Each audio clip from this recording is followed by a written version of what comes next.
Bonjour à toi, ma belle leader positive. Comment vas-tu? J'espère que tu as passé un bon week-end. On est dans un long week-end en fin de semaine. On est lundi pour celles qui m'écoutent aujourd'hui. Puis il fait beau. Les derniers rayons du soleil de l'automne sont là. Et je sais pas pour vous, mais l'automne me met parfois dans une... Ben pas parfois, à chaque année en fait, me met dans un état un peu nostalgique. Et, euh, et j'ai compris avec le temps que c'est une période pour moi qui m'invite à l'introspection. Parce qu'on vient de passer un été, au soleil, on festoie. On n'a pas pu rencontrer beaucoup d'amis, peut-être, comme à l'habitude à cause de la situation, mais quand même, on est dans un état plus festif. Et l'automne, l'hiver, c'est plus introspectif.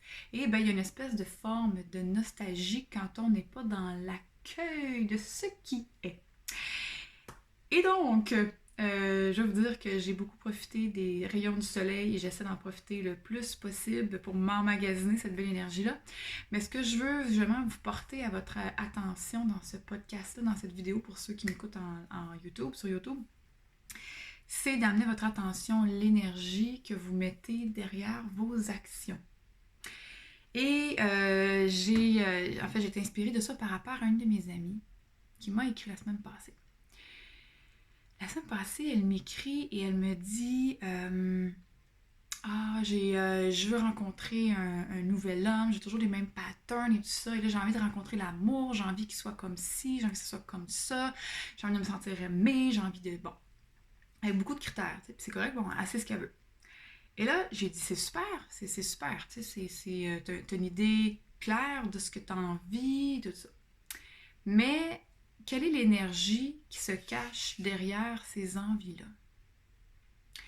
Et d'où là un petit peu le lien que je fais avec l'automne et tout ça, de dire, bon, mais je profite du soleil, puis tout ça. Quelle est l'énergie qu'il y a derrière profiter du soleil, ou l'énergie qu'il y a derrière le désir d'attirer l'homme parfait, ou l'énergie derrière d'avoir du succès, ou l'énergie derrière whatever. Pourquoi? Parce que l'action en soi, ou la demande en soi, ou la visualisation en soi de ce qu'on désire, est aussi, en fait, l'énergie derrière l'action, la visualisation, le désir est aussi importante que l'action, le désir en soi. Parce que si par exemple, je me dis, faut que je profite du soleil, faut que je profite du soleil parce que j'ai peur d'en manquer, parce que je suis triste que l'été parte, parce que j'ai peur d'être down, parce que j'ai peur de manquer quelque chose, j'ai peur de passer à côté de quelque chose, j'ai peur de blablabla. Même chose pour mon ami, quand j'ai dit quelle est l'énergie qu'il y a derrière ce besoin, cette visualisation de ton homme idéal, d'attirer l'homme. Est-ce que c'est par peur d'être seul? Est-ce que c'est par colère d'avoir eu des mauvaises relations jusqu'à maintenant? Est-ce que c'est par désespoir? Est-ce que c'est par... Et ainsi de suite. Même chose pour vos buts, vos projets, vos objectifs. Même quand vous mettez, je sais pas moi, dire je veux m'entraîner 3 fois par semaine, cette semaine je vais me remettre en forme. Quelle est l'intention ou l'énergie derrière? Est-ce que c'est de vous entraîner pour perdre du poids parce que vous aimez pas? Ou c'est parce que vous avez envie de prendre soin de votre santé? Voyez-vous comment l'énergie est différente? Alors je reviens à mon ami et quand j'ai posé cette question-là, elle me dit waouh, j'avais jamais pris conscience que l'énergie derrière mes visualisations, c'était vraiment une énergie de marde. C'est une énergie de peur, même de colère, de frustration, de contrôle, hein, avec l'ego beaucoup. Moi, je veux ça, ça, ça, ça, ça, ça, ça. Fait que j'ai dit, OK, mais j'ai dit, qu'est-ce que tu dois devenir pour attirer cette personne-là? Parce que d'abord et avant tout, il faut qu'on puisse vibrer ce qu'on veut attirer ou créer ou vivre pour que cette expérience de vie, cette personne, cette circonstance, cette synchronicité puisse se présenter à nous. Donc, je fais aussi un parallèle avec mon désir de profiter des derniers rayons du soleil. Puis je me suis même entendue dire dès le début de l'entrevue, je fais waouh, je suis en train vraiment de vouloir profiter par peur du manque. Là. Alors, je vais faire le processus avec vous. OK? Que ce soit, prenez un exemple, prenez-vous en ce moment là, une idée, un projet, un désir, un but, quelque chose que vous voulez attirer, une action en fait que vous devez faire, que ce soit peu importe, une action sur votre to-do list, et pendant un instant, faites juste vous reconnecter à cette action-là et posez-vous la question, quelle énergie ou quelle émotion ou quel sentiment qu'il y a derrière. Alors, quand je vous ai, dès le départ, parlé de ça dans mon podcast, c'est trop beau la vie, hein? Ça nous amène vraiment à revivre les expériences pour qu'on puisse les transcender. Ceci étant dit, je me suis vue en fin de semaine, mon copain était dehors. On s'est dit, bon, cet après-midi, moi j'avais envie de faire de la bouffe, j'avais envie de faire du ménage dans mon auto. J'avais vraiment une énergie d'action, mais une énergie qui était vraiment inspirée d'une énergie de joie pure. Toute la journée, là, le matin, j'étais allée faire l'épicerie. J'étais là vraiment too much bonne humeur. Là. J'étais très, très, très bonne humeur. Partout ce que j'allais, là, je mettais du soleil dans la vie des gens. Puis je sais pas pourquoi cette énergie-là était présente, puis je l'ai vraiment vécue pleinement. Et là, je suis allée à l'épicerie. Au Marchetto, c'est un magasin là, de produits naturels écologiques, pas écologiques, mais biologiques. Et là, j'avais une fameuse carte, tu sais, les cartes là, qu'on oublie un peu dans le portefeuille. Et elle me dit, est-ce que vous avez la carte? J'ai dit, ben oui, j'ai la carte. Je donne ma carte, ben j'ai 10$ de rabais. Imaginez-vous donc que j'ai accumulé de points, que ça fait 1 an que je suis pas allée. J'ai dit, ah mon Dieu, c'est l'abondance, super.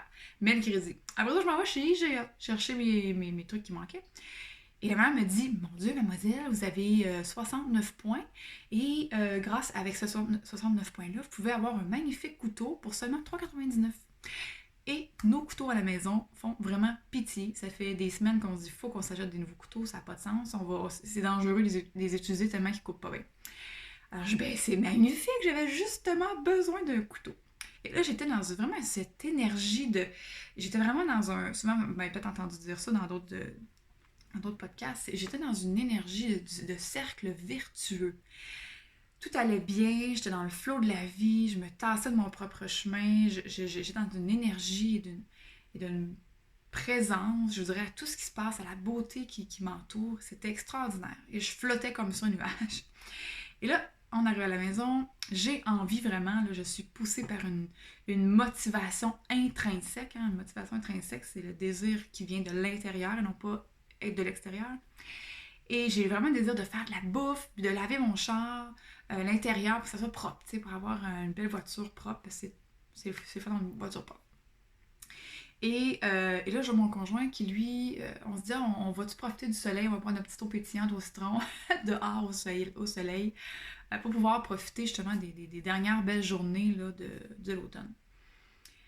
Et là, je fais mes affaires, je commence ma bouche, je nettoie mes légumes, puis je le vois dehors, à travers la fenêtre, je me dis, ah, faudrait donc que j'aille le rejoindre, faudrait donc que j'aille le rejoindre, sinon je vais manquer cette belle journée-là, puis je vais manquer le soleil, puis il faut que j'emmagasine, puis il faut que je remonte ma présent, puis il faut que...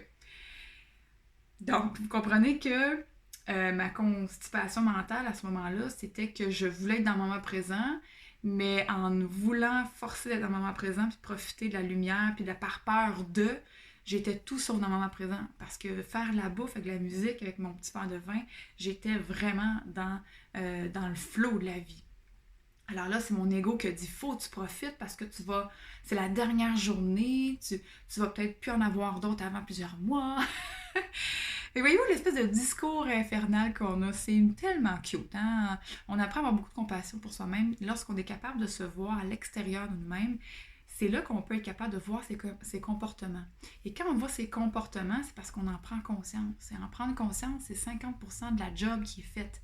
Après ça, c'est de voir qu'est-ce qu'on en fait avec. Mais c'est la première étape. Quand on est capable de s'observer et d'en rire, hein, un peu comme je suis en train de faire, pas de se ridiculiser, mais d'en rire avec bon cœur, de dire « Ah, c'est donc cute comment que je réagis hein, quand même. Mon cerveau, il est fort. » Et là, c'est là qu'on est capable de changer son état d'esprit. Donc, quand je suis sortie avec mon conjoint, lui, il était dehors, puis vraiment, il enjoyait là, son moment. Là, il était vraiment détendu, il était calme, il s'est comme même un peu endormi. Puis là, moi, j'étais à côté, puis j'étais tout sauf calme, parce que j'avais une super énergie, j'avais le goût de bouger. suis pas vraiment dans le moment présent, là, tout, pas du tout. Fait que oui, j'ai pris des rayons de soleil, j'ai même pris un selfie avec moi et mon chum, je me disais, c'est ça le bonheur, tu sais, c'est de profiter du soleil l'après-midi, dimanche après-midi avec mon chéri. Puis je le sentais vraiment, je le filais, je me disais, c'est ça le bonheur, tu sais, les petites choses de la vie. Mais après coup, quand je vous en parle, je me dis, mais l'énergie derrière était pas vraiment dans la pleine présence, c'était pas vraiment dans, le, dans la joie pure, était plus dans la peur de. OK? Puis c'est correct, là. Le but, c'est pas de se taper sur la tête. Le but, c'est pas de se sentir coupable de. Le but, c'est simplement d'en prendre conscience, de dire, ah, c'est intéressant. Est-ce que j'aurais pu peut-être faire différent ou est-ce que peut-être que j'aurais pu écouter davantage mon intuition et vraiment de faire ce que j'avais envie à ce moment-là? Peut-être que oui, peut-être que non, on ne sait pas. À ce moment-là, c'est ce que j'avais à vivre. Peut-être que j'avais ça à vivre pour pouvoir vous en parler aujourd'hui. Hein? Tout est parfait. Fait que bref, j'en reviens aussi un peu avec mon amie qui parlait de son conjoint, puis là, elle me parlait, elle m'a dit oui, elle dit c'est vraiment la première fois que j'ai le flash de dire c'est quoi l'énergie qu'il y a derrière ma demande. Et c'est là qu'on va faire un méga switch. L'intention derrière, l'émotion derrière l'action est aussi importante que l'action en tant que telle. Et j'avais une rencontre ce matin avec une de mes papillons que j'appelle, des filles qui font partie de mon programme privé, programme élite qui s'appelle Programme Papillon. Et je les rencontre tous une après l'autre pour faire de la planification positive. Et c'est une excuse pour qu'on puisse parler plus spirituellement. et souvent, on va parler de ça parce que je veux voir dans leur horaire où est-ce qu'ils vont mettre du moment pour elles-mêmes pour faire le programme. Pour éviter de procrastiner, parce que moi, ce que je veux, c'est qu'il y ait une transformation. Donc, ce que je veux, ce que je souhaite, ce que je désire. Et donc, on regarde tout ça, et puis, souvent, les filles vont me parler de productivité. Alors, il faut que je sois productive, il faut que je sois efficace. Puis c'est correct, la productivité, l'efficacité, n'a rien de mal en soi. Par contre, je leur demande toujours, quelle est l'énergie derrière la productivité et l'efficacité en ce moment? Est-ce que c'est par peur de ne pas en faire assez? Est-ce que c'est la peur de ne pas être à la hauteur? Est-ce que c'est la peur de manquer de temps, d'échouer, de se comparer à d'autres qui sont plus efficaces que toi? Quelle est l'énergie derrière? Et là, elle me dit, oh wow! Elle dit, à chaque fois que je me mets des moments de travail dans mon horaire qui sont comme une demi-heure, j'ai toujours peur de manquer de temps. Fait que je pense que finalement, je le fais pas. Alors là, ça l'amène à la procrastination. Fait que le but, c'est pas de voir nécessairement que la procrastination est mauvaise ou bonne, parce que rien n'est bon, rien n'est mauvais, c'est une expérience, on peut dire, là.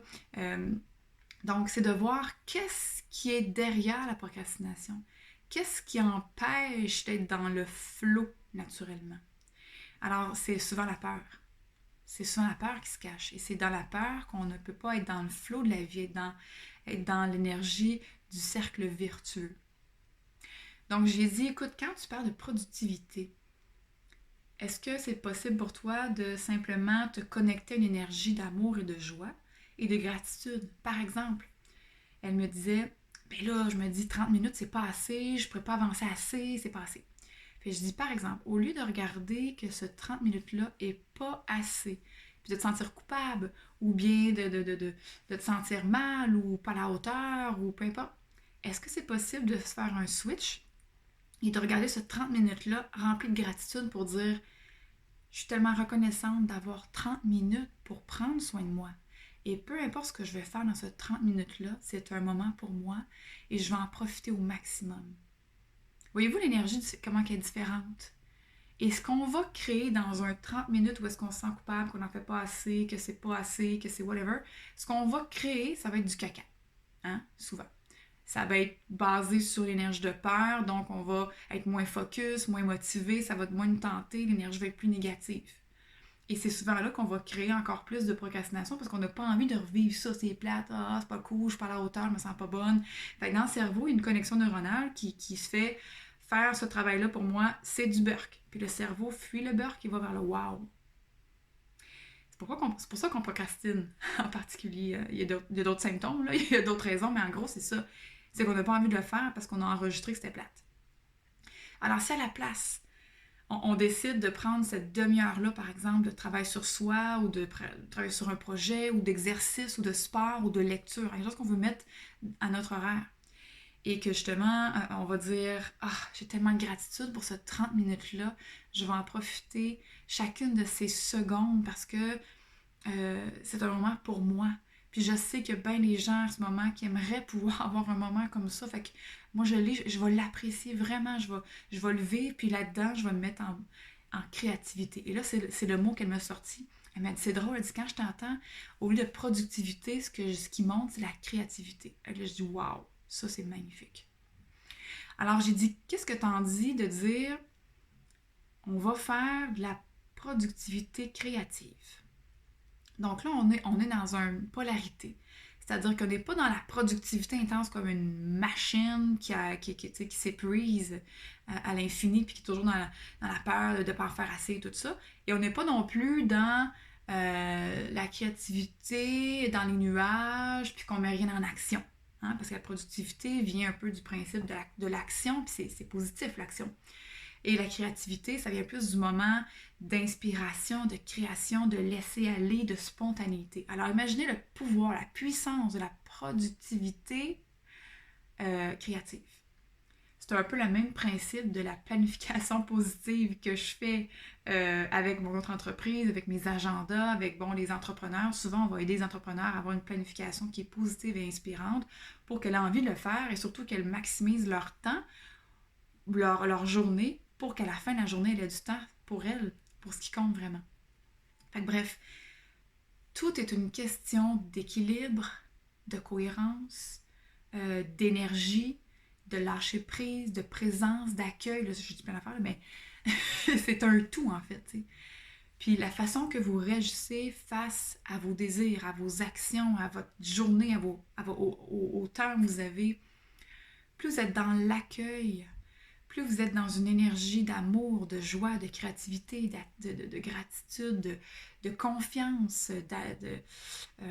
bref, n'importe quelle émotion qui vous élève, hein, qui nourrit votre jardin intérieur, qui nourrit vos fleurs pour que vous puissiez vous épanouir, et bien là, vous allez éviter de tomber dans cette espèce de pattern plus mental, plus dans l'ego, qui vous amène dans la souffrance inutile. Et la souffrance, elle est nécessaire d'une certaine façon, parce qu'elle nous amène à comprendre des choses. Elle nous amène à être à l'écoute. Mais la souffrance, c'est comme la peur, la tristesse, la colère, c'est des triggers, hein, c'est des, comment on dit en français, des éléments déclencheurs qui nous permettent de prendre conscience que quelque chose ne va pas. La différence, c'est que si on se laisse influencer ou diriger ou gérer par la peur, le stress, la colère, l'inquiétude et tout ça, c'est là que ça devient une souffrance qui est inutile. Donc, quelque chose qui va nous gosser dans une journée, mettons, je sais pas moi, on se pète l'orteil sur le bord du lit.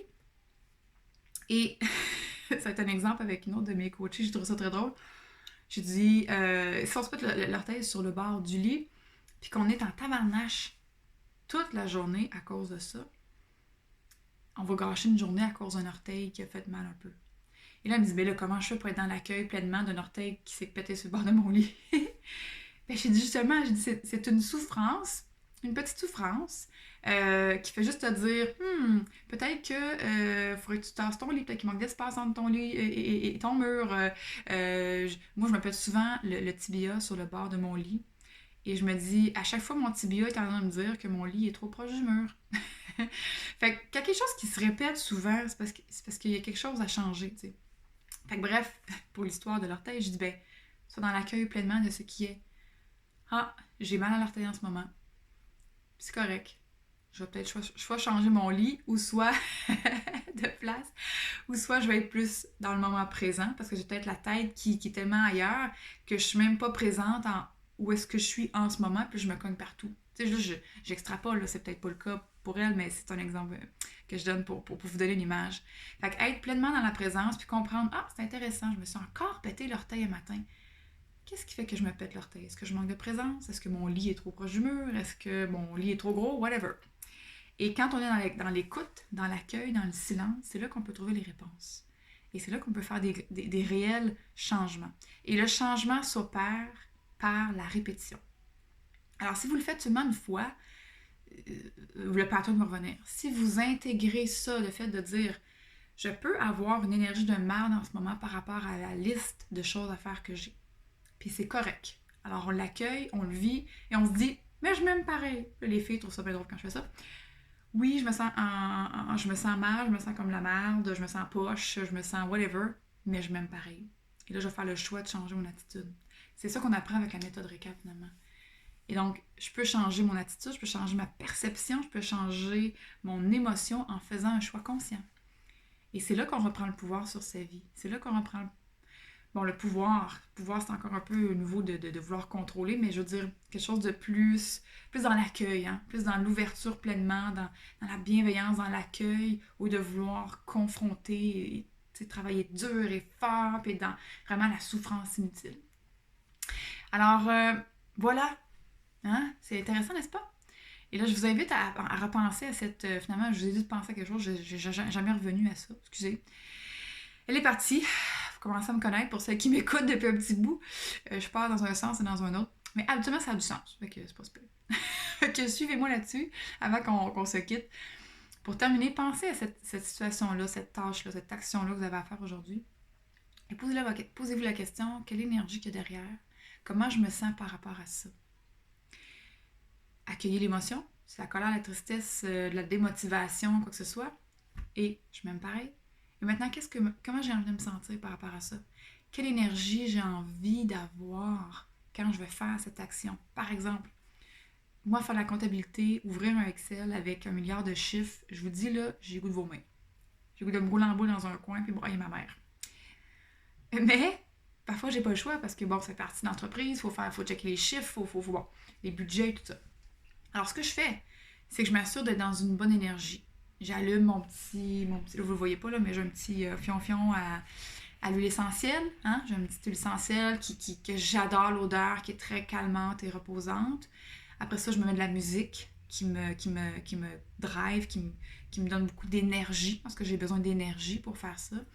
Souvent, je vais peut-être même faire une petite méditation de quelques minutes, et je demande à l'univers, je dois faire ça, s'il te plaît, aide-moi à être dans une belle énergie, donne-moi le courage, donne-moi le focus pour pouvoir faire en sorte que ça se fasse le mieux et le plus efficacement possible. Et juste ça, ça change mon énergie. Est-ce que j'aime plus ça, faire la comptabilité? Pas nécessairement. Mais ce que je crée là-dedans, vraiment, je le fais beaucoup plus rapidement et ça n'a pas d'impact, ou en tout cas moins, sur mon énergie et sur mon bien-être. Alors voilà, donc prenez l'exemple de votre tâche et posez la question, comment j'aimerais de réagir? Comment est-ce que je peux faire pour mettre de l'ambiance, du bonheur, de la légèreté, de la douceur dans cette tâche-là? Ou comment je peux complètement faire un switch positif? Et ou peut-être remettre cette tâche-là à plus tard, parce que ce que j'ai réellement envie, comme que je vous disais avec mon truc d'automne, d'aller visiter, pas visiter, mais d'aller profiter du soleil, hein, ça se peut aussi que de profiter du soleil à ce moment-là, c'était pas ce que j'avais vraiment envie. Alors, est-ce que c'est ce que vous avez vraiment envie et besoin de faire en ce moment, d'aller profiter du soleil, ou de faire votre comptabilité, ou de faire du ménage, ou de whatever? Ou bien ce qui vous anime, ce qui vous fait vibrer en ce moment, c'est comme moi, à ce moment-là, c'était de faire de la bouffe puis de laver mon char. Alors, soyez plus à l'écoute. Plus qu'on va se pratiquer, plus qu'on va être connecté à soi, à son intuition, à ses réponses intérieures. Et plus on va être dans un cercle vertueux, plus on va être dans le flot de la vie. Et plus la vie va être légère, va être sereine, va être paisible. C'est ce que je vous souhaite. Et c'est ce que je nous souhaite. Alors là-dessus, je vous embrasse. Passez une magnifique semaine. Je vous aime. À bientôt!